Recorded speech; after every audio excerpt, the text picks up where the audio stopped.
Hi there, I'm Deborah Roberts with ABC News 2020, and as we celebrate Black History Month, one thing that occurs to me is that it's a chance to look back at a lot of icons and trailblazers, and in my case, some that we've actually had a chance to talk with. Rosa Parks would come along and make a simple decision that would destroy segregation throughout the South. It was the 50s, and Mrs. Parks had endured racial segregation in Montgomery for 20 years. Everything was separate, from restaurants to restrooms. But most offensive to her and other blacks was segregated buses. But on December 1st, 1955, on the way home from her job as a seamstress, Rosa Parks had had enough of the intimidation. As depicted in this video, she sat in the section reserved for blacks. Then a group of whites got on, and one man was left standing. The bus driver ordered her to give up her seat. She said no. An incredible act of defiance. Mrs. Parks wants to set the record straight about why she did it. The story has been told over the years that you had gotten off work, that you were tired, that you didn't want to get up because you were tired. But you say that that's not exactly how it went. It had nothing to do with your being physically tired. That's true. Neither did my feet hurt, like people say. The real story is that I did not want to be treated in this manner. I didn't feel that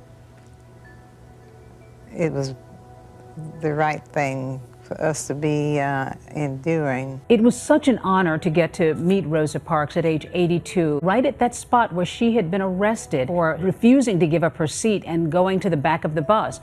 You could have just as easily gotten up like the other people. Well, it would have been easier. Why didn't you do it? Well, I didn't want to. I didn't think I should have to, and I didn't feel that it was helping me as an individual, or us as a people, for me to stand up just because he said get up off the seat. What struck me is just how quiet she was, how modest she was. I was ready for her to sort of spill all of her details about what this moment meant to her. And she was so unassuming about the fact that she was just doing her little part. And for me, as a child of the segregated South, I grew up in small town Georgia, and I went to colored waiting rooms in a colored school up until 4th grade. It was amazing to get to sit down and talk with this woman whom I'd heard so much about growing up, but never in a million years would have thought I would have the opportunity to meet. Is it tough for you that people look at you as this larger-than-life figure, as somebody other than... Well, I'm not larger than life. I'm just like I am. Sadly, 10 years after that interview, she passed away. We lost this modern-day hero. But I think none of us will ever forget what she did for this country. And of course, I will never forget having an opportunity to meet her and to sit down beside her and to hear her story. How would you like to be remembered?